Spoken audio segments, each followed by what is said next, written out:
class, I am Cheryl Almoraje, your teacher for today's lesson. Our topic for today is all about the female reproductive system.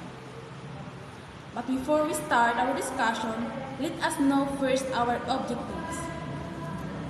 Our objectives is describe the parts of the female reproductive system and their functions. Now, what is the female reproductive system? The female reproductive system is a group of organs that work together to enable reproduction, pregnancy, and childbirth. It also produces female sex hormones, including estrogen and progesterone. The major organs of the female reproductive system include ovaries, fallopian tube, uterus, cervix, and vagina. Ovaries are small oval-shaped glands that are located on either side of the uterus. The ovaries produce eggs and hormones. Fallopian tubes.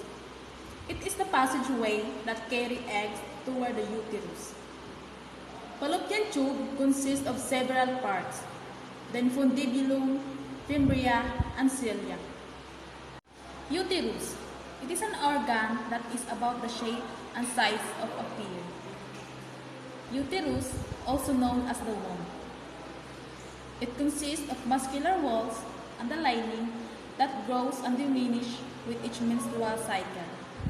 Cervix is a narrow structure at the bottom of the uterus. It has several functions, producing mucus, protecting against bacteria, and allowing fluids to drain. Below the cervix is the vagina.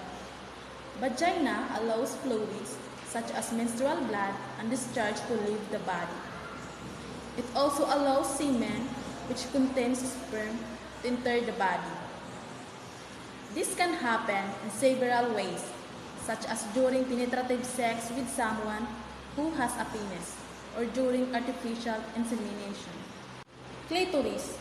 This organ is most well known for the clitoral glands, which is small but highly sensitive tissue that sits above the vaginal opening. Vulva is the external part of the female reproductive system.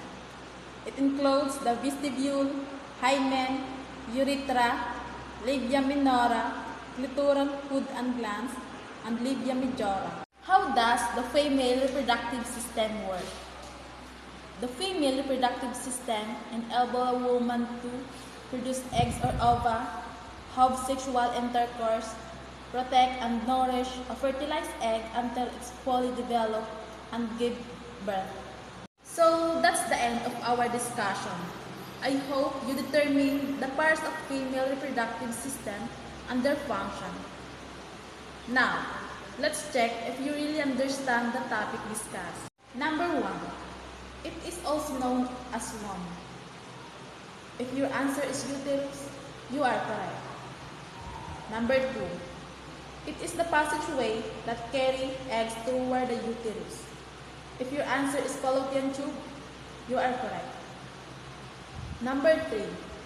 It allows semen, which contains sperm, to enter the body. If your answer is vagina, you are correct. Number 4. It's a narrow structure from the bottom of uterus. If your answer is cervix, you are correct. Number 5. Are small oval-shaped glands that are located on either side of the uterus. If your answer is ovary, you are correct. That's all for today. I hope you understand well and learn a lot from my discussion. Thank you for listening and goodbye!